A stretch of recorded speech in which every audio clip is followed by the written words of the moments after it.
چی کار میکنی؟ جان؟ آها، کونه یه دست شست رو میگیری بالا. چی کار میکنی پسر جان؟ ولش کن، بریم 2 تا کاسه بسازیم تا جنگ نشده، تا اینترنت قطع نشده، تا دلمون برای کسی تنگ نشده.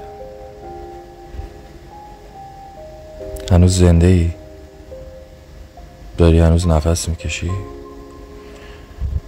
یا تبدیل شدی به یه روح سرگردان؟ هنوز هم داری آرامش جستجو میکنی؟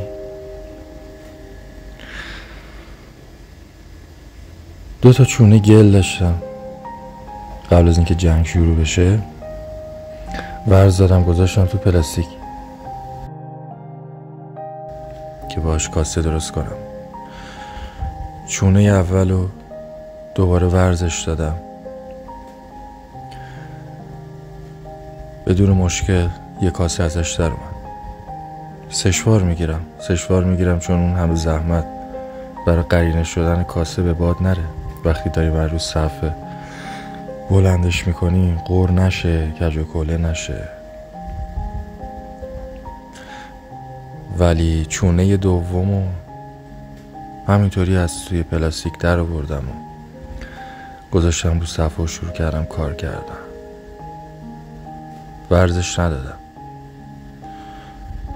همینطوری میخواستم ببینم چی میشه، چه اتفاقی میفته. دنیایی که توش زندگی میکنیم واقعا جای بی احساسیه، ولی به ندرت پیدا میشه یکی حرف تو، احساسات تو درک کنه. همینم باحاله. چی شد؟ بهت گفتم ورزش بده.